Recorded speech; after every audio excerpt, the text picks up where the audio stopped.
Hello, everybody. This is Operation Big Brother.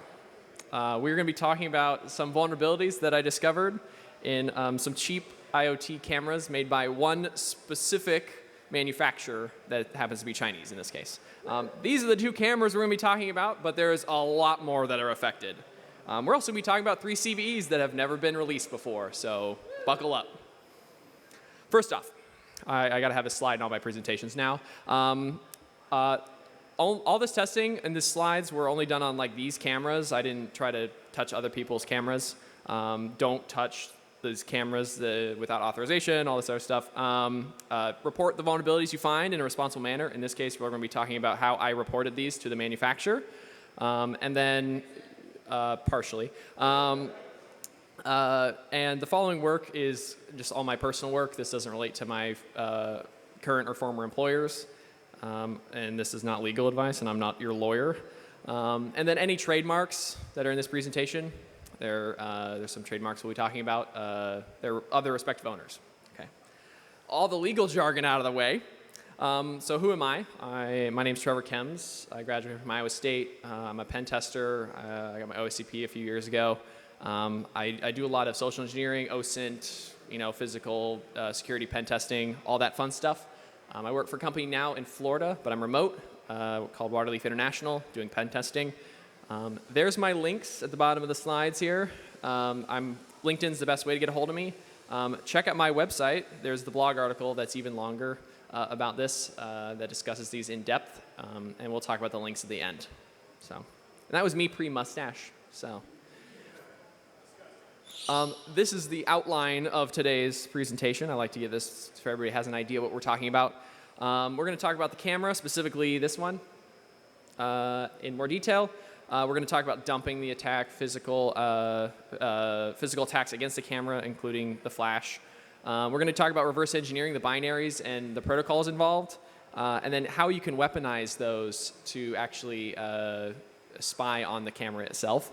And then we're going to talk about some weird, but wait, there's more vulnerabilities, and then how I disclose them, and then the companies involved, because it gets really complicated really fast. First up, the camera. This is the Victure camera. That's the company. It's like picture, but with a V. This is the PC420. Nice. And I found it at Goodwill for $3. Fate just kind of also screamed at me this last weekend, and I found another camera at Goodwill for $5. So I'm dumping the flash on that this afternoon. Long story short, this is a simple Wi-Fi only camera. There's no Ethernet involved. It's only wireless. There's a simple USB port on the bottom and for power, and a micro SD slot on the back. There's a reset button as well and a speaker. But it's very similar to the Nest drop cams of like 10 years ago. If you go look up what the Nest drop cam looks like, they look very similar to this. So that's the kind of style that they were going for, I think. But dead simple. These retail for about $30 on their website. You can find similar ones for roughly that price on Amazon. And we'll talk about those at the end of this presentation as well. But this is what we're attacking first, and this is what started this all off. And we'll go into why that's bad. So first off, I just took it apart, right? I was kind of stupid at first and thought there was screws at the bottom, but it turns out that just holds on the stand at the bottom. So I'm like, great. There's little plastic clips along the entire side. I had to tape it back together because I didn't want to have to do that again. There are those really terrible clips that break when you break it open. But there's literally just like this circle part at the top is literally just where the circuit board's at. And that's really common with some other cameras that are on the market. The style is very similar. But here's the PCB shots, the front and the back. The front is on the left and the right is on the back. The back is on the right. And you can see here I color-coded it, so we're going to go over this a little bit real fast. So the big red square right here, that's the SoC.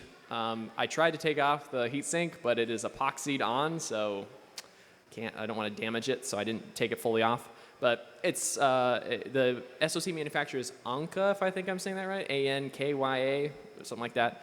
Very common Chinese manufacturer for SoCs, especially in IoT cameras. The green little box, that's UART. So we have our RX, TX, and ground. So if we wanted to UART into this, I didn't because I didn't need to. We'll get into why in a second.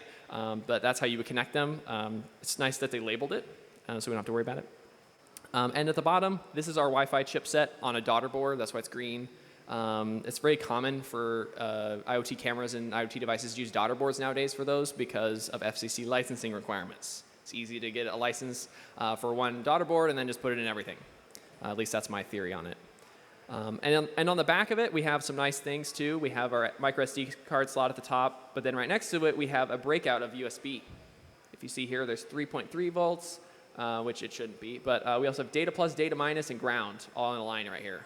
That's what I think is USB with the 3.3 volt, or maybe it's micro SD. I have no idea. But another communication interface, nicely labeled. And then at the bottom, this is where it gets really good. We have the flash chip. Now, this is in a package called, I believe it's SOIC 8. And we'll be talking about this extensively in this talk and in the next couple slides. But that's the layout of the board. You can see there's a lot of their test points as well. I have no idea what those do because I didn't have to worry about it.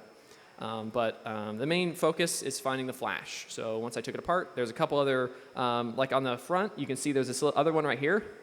That little IC on the front is something that can be similar, but that's actually, I believe, a MOSFET, not the flash. So it can be confusing. Moving on, we're going to desolder the flash. This is what the flash looks like up close. MD, I don't remember what MD stands for, micro devices or something, I don't know. If you Google the part number in the middle, not the top, so this number right here, I know it's hard to see, I'm sorry. You can kind of see that similar flash chips that start with 25Q64 are 64 megabit flashes, or 8 megabyte. So all I did was just took some hot air from my hot air gun I bought on, actually I got it as a gift, but it's like 30 bucks on Amazon to get a hot air gun that's meant for soldering. Get one that's meant for soldering, super easy. Literally just heated it up and went around in circles and then pulled off the flash chip and it was perfect. There's no solder stuff on it, it just comes off perfectly. Once I did that, I essentially had the memory of the camera.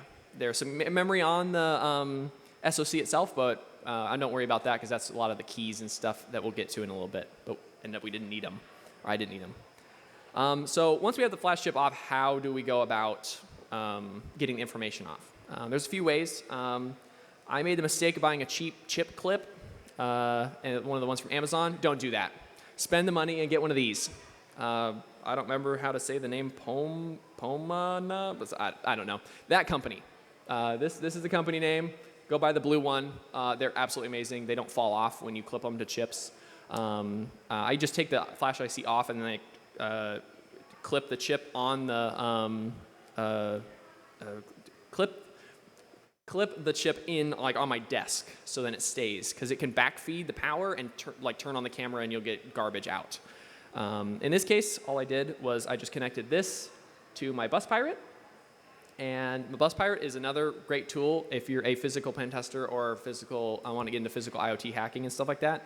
It speaks a ton of different things. It does SPI, it does UART, it does I2C, it does all of them. And there's a big community behind it as well. They're a little bit expensive. I don't remember how much exactly it was. Mine came with my Adify kit I got. Totally worth it though. You can use other things that speak SPI as well, but we're going to move on from that. And then at the very end, the software you use is FlashROM.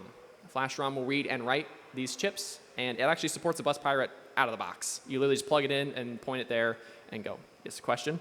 What was the name of the thing that does SPI? So the SPI board, this is the Bus Pirate right here.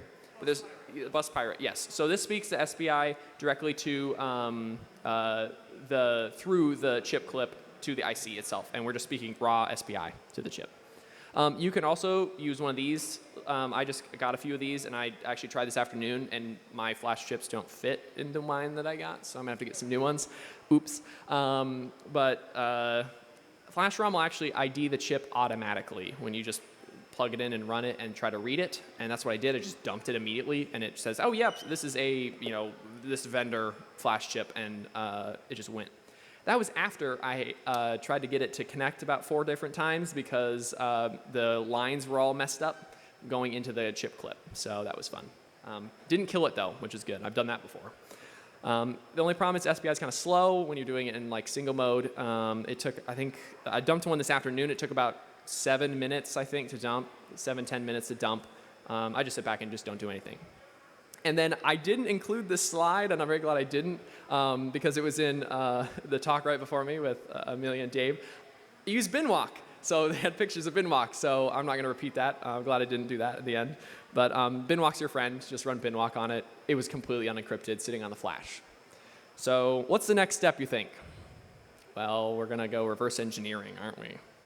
So first off, I like to look in a lot of different places on the flash. I'm sorry this is a little bit small text, but the first place I always look is Etsy, because I want to find passwords. I found they had a passwd file, not shadow, that had the password in it, and that's what's there at the bottom.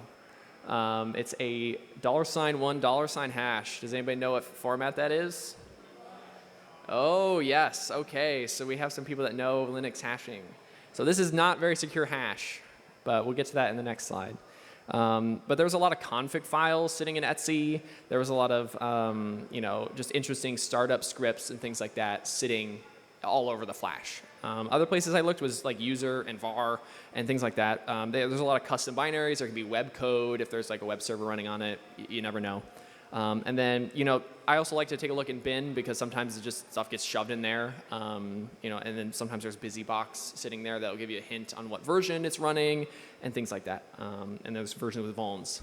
I didn't have to do any of this like I typically would if I was going to try to attack a more secure device, because of one thing that I thought was interesting. So first off, I just immediately saw this in passwd and said, I got to throw this in Hashcat, right? So I said, well, what am I going to do with Hashcat? So I'm going to make a custom word list. Throw the company names in there, and the password was cracked in 20 seconds. This is the real screenshot. 20 whole seconds it took to crack this hash.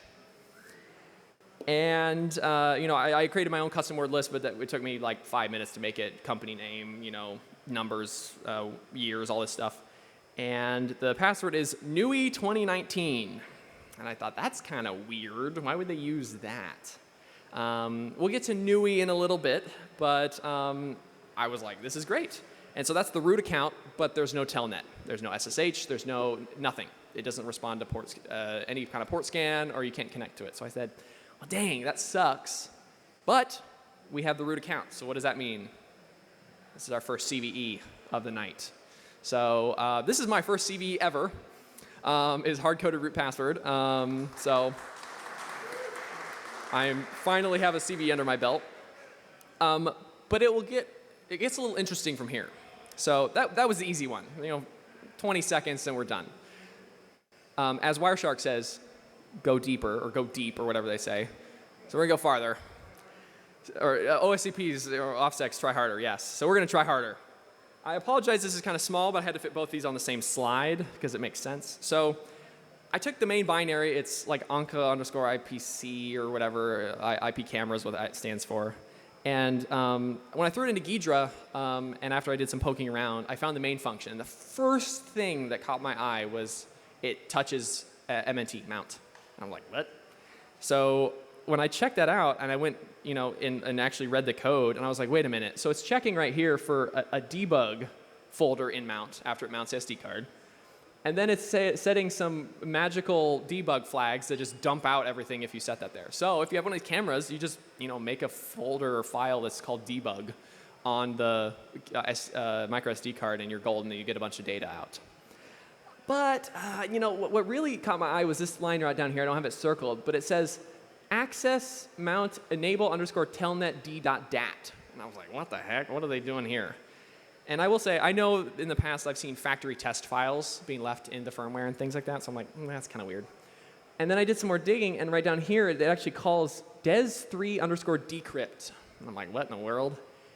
And it passes that file, and then it passes it, what I assume afterwards, to temp autoexec.sh. Uh-oh. What do you think that does? So we jump over here to des3 decrypt, and we have, right at the top, key 123. Wait, what? Des3 keys are supposed to be longer than that.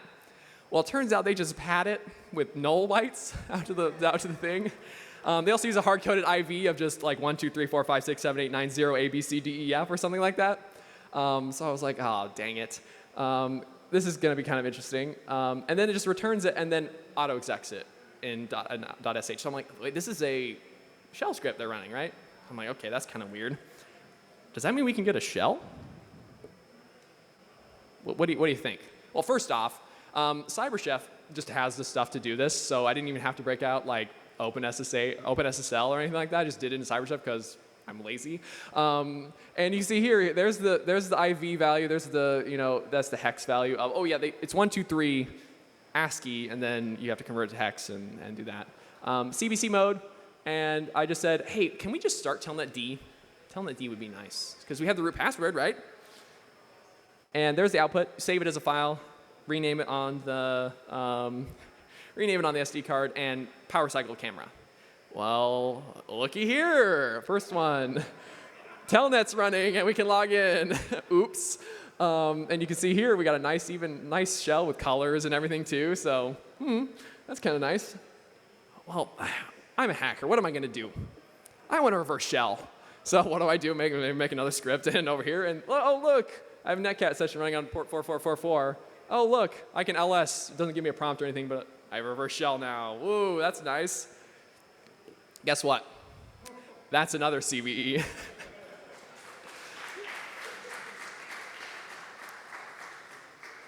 So now we're past the easy part of the night. Now we get to go actually even deeper and try even harder to pwn this camera. Now, some people would stop right now, and I've seen a lot of people online say, that's enough. I got 2 CVEs, whatever. This camera's pwned, right? My micro SD card, that's easy. Not me. I want to go farther. So I watched a DEF CON talk, and it's linked at the end of my blog article and on the next slide. But the blog article will be linked at the very end of slide 2, so you can go check it out. It's from DEF CON 30, I believe, and it was pwning a peer-to-peer network of cameras. And it's not the same, but it's very similar. A lot of these cameras are peer-to-peer networked. And at first I was like, okay, how are they networking these correctly? Like, it's kind of weird. So I did some research, and natting makes it hard, right? Networks make it hard to open up ports. To have your grandma open up a port on her firewall is going to be impossible unless you do it, or someone that knows technology is going to do it. So that's the number one issue, right? You have no incoming open port to bind to. There's almost no control, excluding universal plug and play, which is terrible, and you should turn it off. And then you're going to get the question of what's a firewall if you try to tell people to do this. So what if we could open a port and just bind to it without having to open it on the firewall? Well, you can, right? You can. The high ports are up there, and they're short-lived. And that's what this talk talks about. It's about 10 minutes into the talk, you'll see how they use it. And if anybody's heard of stun or any of those protocols, they're very similar to that. Essentially, it's just going to be like, hey, I'm going to poke the firewall and say, hey, I want out, and then do it the opposite way on the other side, and then you can talk through that temporarily open port. It's a very hacky solution, but also we can do some relaying. So it's been shown in the past that something like Eve's camera up in the cloud that has access with universal plug and play or something can be used as a relay between your phone and your camera when your firewall blocks your connection. Isn't that kind of scary? What if Eve's camera is evil? Because Eve's evil, right? It's kind of a weird thing. And so when I saw this DEF CON talk, I was like, that's kind of weird. So I poked around with the networking too a little bit, and I actually set up a this is my nice paint diagram of my man-in-the-middle setup. So as you can see here, here's my capture PC. We have wired connection, and then we have our network data coming out, and there's our internet. My dedicated, good job, Amelia, on the dedicated IoT network. You're going to need it for this one. And then we have our Wi-Fi camera, our Victure camera, just connected to it. And so we have data streaming out of here, and I also connected the app to this so it can talk to, and also in the internet to get both sides. And I said, well, what kind of data is going across the wire? Well, it turns out it's a custom protocol. And this is where it gets really complicated. So it's not, weird,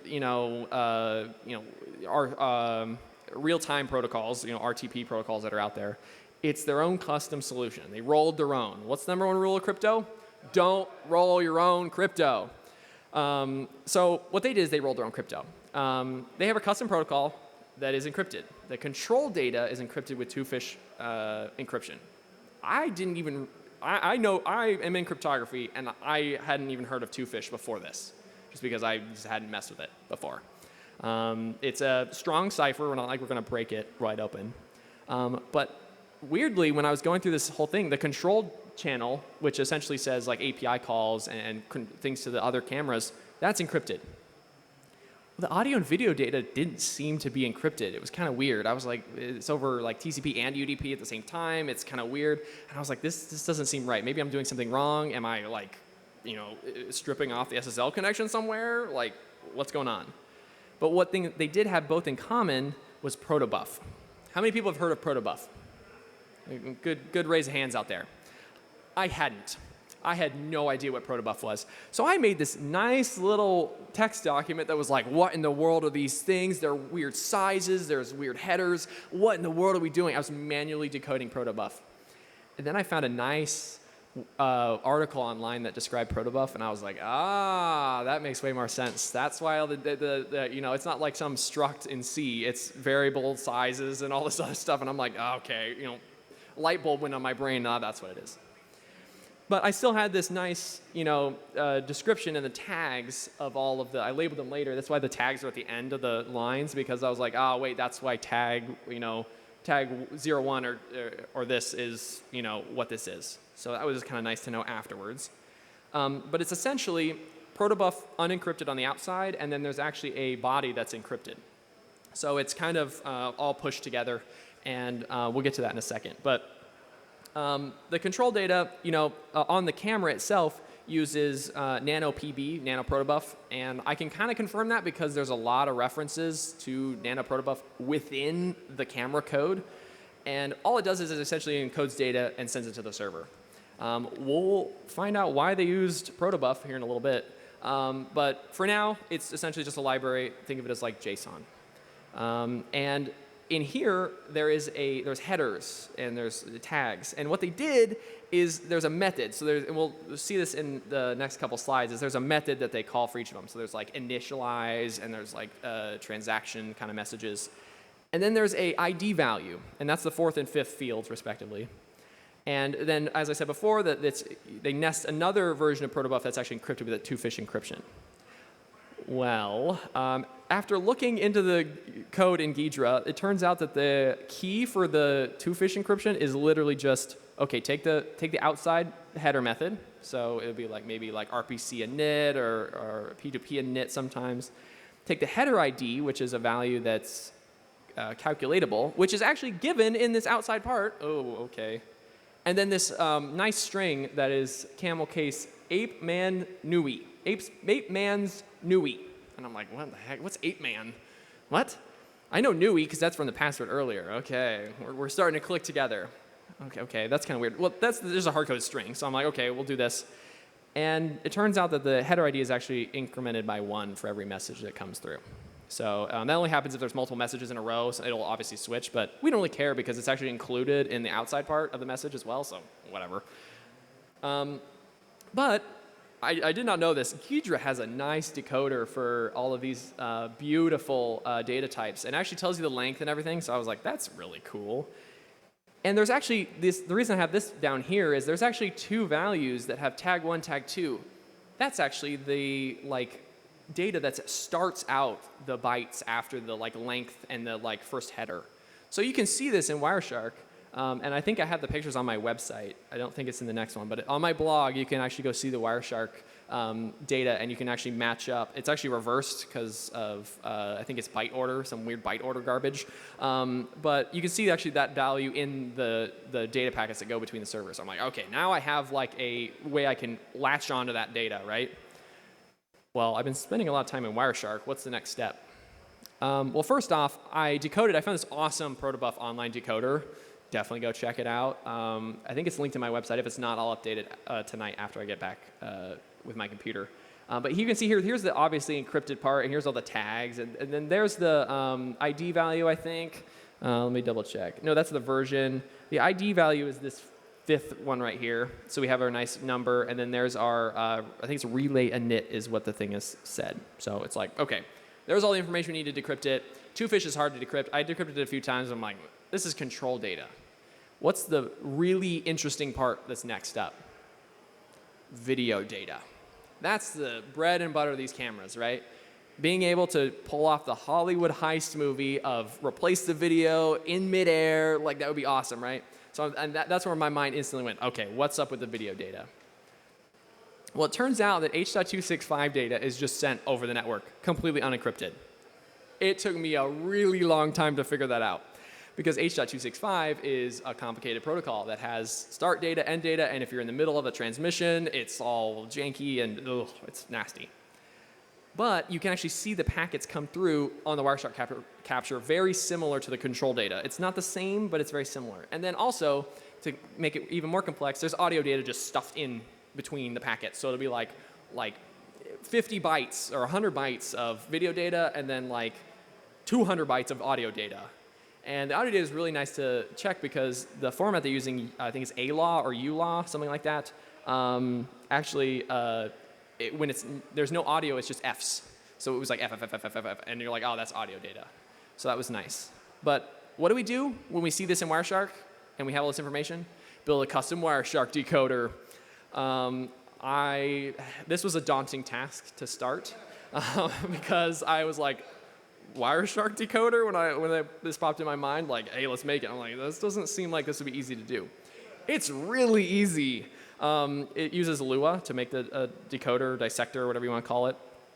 And in this case, I just made a simple one. I didn't have anything to do with real time. Real time gets really complicated really fast. But in this case, all it does is it goes through, and if you set the port correctly, it'll actually give you the VIXTURE protocol data. So it says message size, sync 1, sync 2, and then it'll actually tell you the media type. In this case, it's H.265.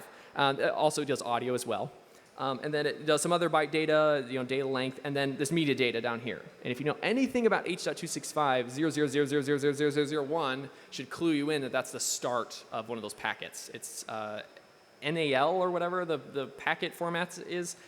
I gave up about reading about that far down into the H.265 specification and said, I know enough now, I can probably figure this out.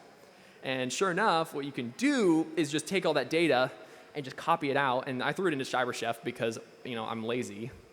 And, H.265 has I frames and P frames and things like that to compress the video data. But you need to combine it all together to make an image or make all that stuff. So I was like, I don't want to have to make a decoder from scratch. Like, this seems complicated. Wait a minute. I bet FFmpeg can do this. So what did I do? Threw it just literally, this is the command that I ran on these. I literally threw it into CyberChef, downloaded it, and CyberChef's like, this is an H.265. So I named it, H.265. And it literally just said, input this. I want MP4. I can do PNG, but let's just do MP4. And what do we get when we copy and paste all this data out from the network? A really tiny video frame. And what is that up in the corner? That's a timestamp. We did it. We decoded video off the wire, and it's completely unencrypted. Oops.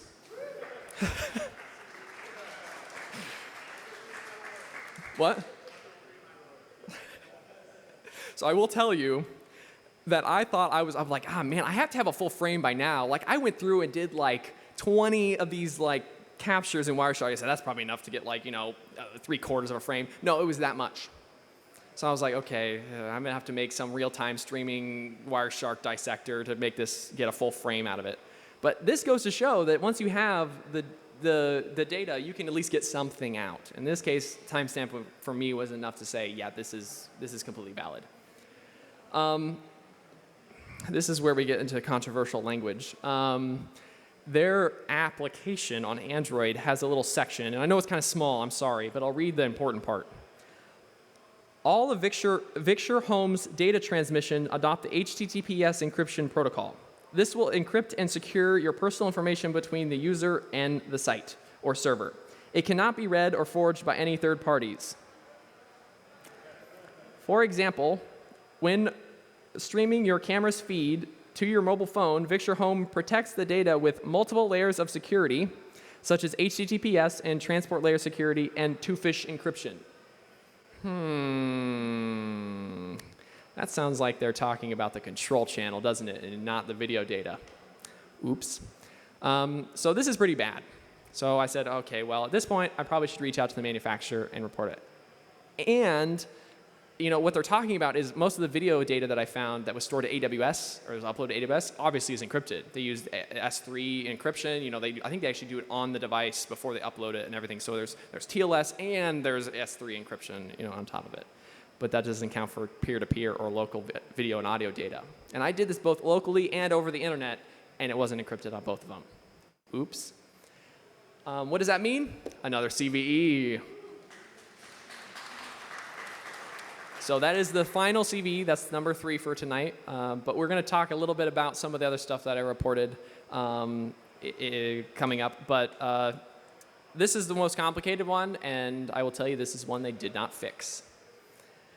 So additionally, I like ripping apart Android applications, and there was also APIs involved too, so I was messing around with that. Well, I found out that when you log in, they just MD5 hash your password and send it to the server, unsalted. And I'm like, oh, that's kind of weird. Like, I bet, if I had to put money on it, they're probably storing that in the database somewhere, just taking the hash and just storing it in the database and not actually salting it and hashing it again. That's a good question. I don't remember if they did or not. He mentioned base 64 encrypting it. No, I don't remember if they did or not. But that's a good point. But another thing, it was just kind of weird to see that fly over the network. I'm like, my password is obviously randomly generated, but that's kind of weird. They also hard-coded the HMAC SHA-256 secrets for certain API calls on the client. So I'm like, okay, well, there's the key. And I'm like, okay, well, now I can essentially forge it. Now I need tokens and all this other stuff from users. I can't just make calls. But doesn't count for camera ones. If you upload stuff from the camera, that's also hard-coded, same secret. They also had a completely unsecured MQTT server just open sitting on the internet. And so what did I do? I sat there and just watched all this subscription messages come through for like 5 hours. And I had over 6,000, I think it was 5,000 or 6,000 cameras that showed up that were, I'm assuming over 90% of them were unique. And those values included the UUID and the UID for the camera. Think of the UID as the username and the UID as the password. And if you have those two with the API, you can make calls to the API and upload camera footage, download camera footage. I think you can actually interact with, get like S3 URLs through this. So you can be like, hey, please give this to me if you know the timestamp. So that was bad. So I'm like, that's kind of weird. The API was also kind of weird if you had both of those pieces of information. I didn't do a lot of API testing because we didn't have a formal engagement announced. It was more of like, hey, I have my information. What can I do with it? Looking into the code itself, here's the MD5 ones on this side. I know it's kind of small. I'm sorry. And then this is actually the headers. They have a lot of headers. They have like sign headers, ID headers, and this all generated that way. What was also kind of weird is they had a ID value that was generated from your phone's ID value that's like hard-coded in Android, and I thought that was really privacy invasive. But like, hey, yeah, we're just going to get your ID value of your phone. Like, what? Why do you need that? So I was like, this app doesn't seem very nice and also not very secure, so I'm not going to use it. But this is the majority of the Android stuff. I'm sure there's more stuff that I missed or, I probably even just forgot to, take a screenshot of. But, this is the meat and potatoes of it. Also, what I thought was kind of weird, here's the MQTT messages. I had to redact them because there's actually real UIDs and UIDs that you could totally connect with cameras with. So I'm like, I can't show that. But this is what it looked like. I used the MQTT browser and let it sit and just collect information for 5 hours. I didn't save any of it. I just deleted it when I was done because I'm like, I'm not dealing with that. But every time a device would connect or disconnect, it would just publish its data down here at the bottom. And you're like, oh, yeah. Like once a second, you'd see it flash, and it'd be a new value just show up. And I was like, okay, that's bad. And each one of those values is a camera connecting and disconnecting.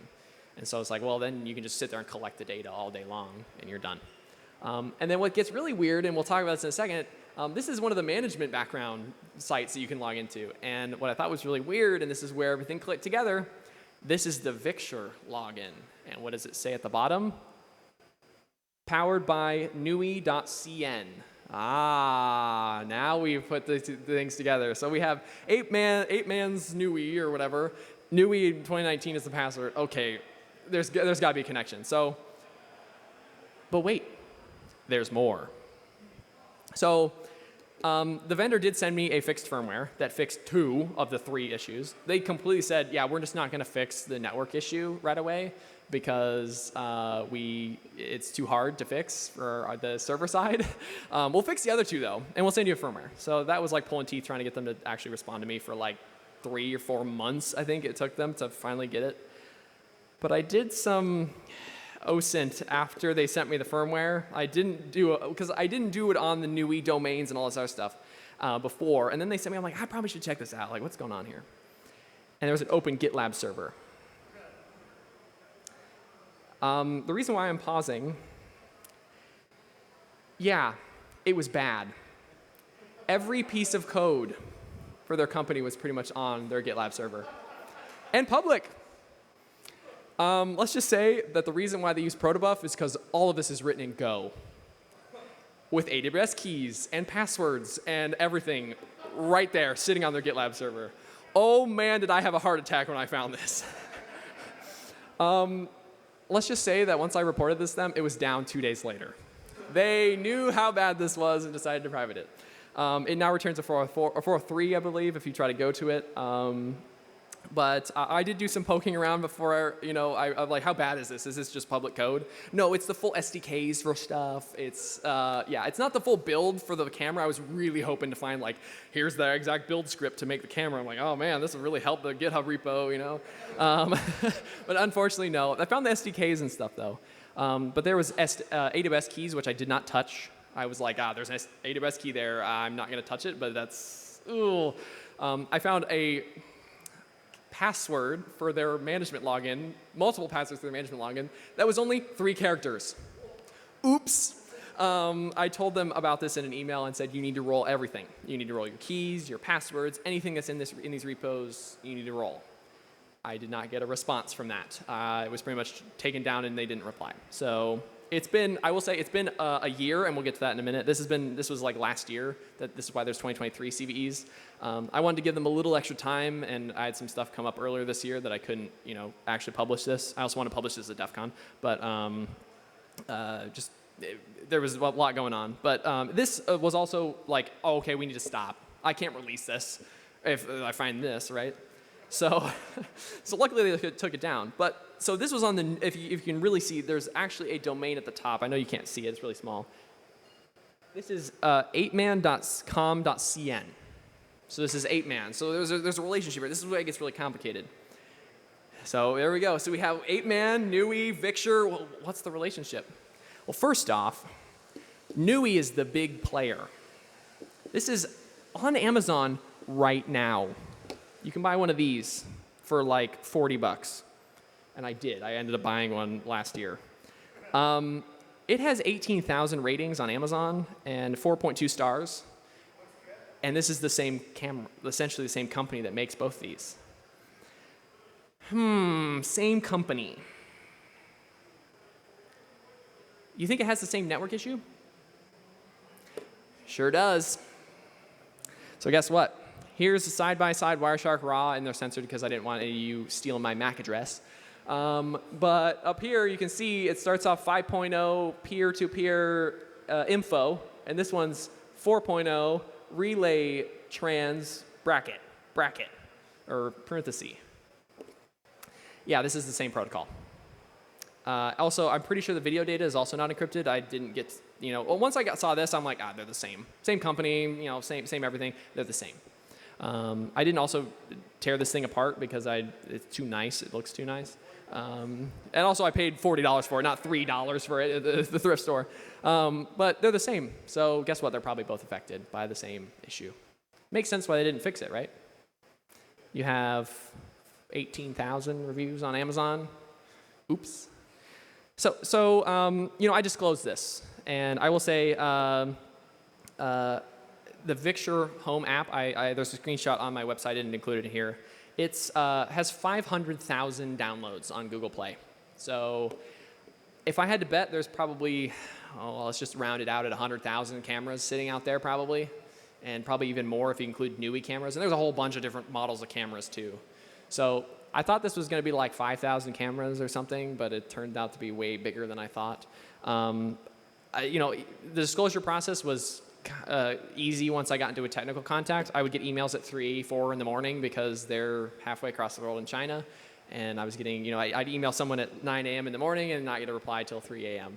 the next day. But timeline was pushed back because they're like, hey, we need more time. We're going to issue new firmware.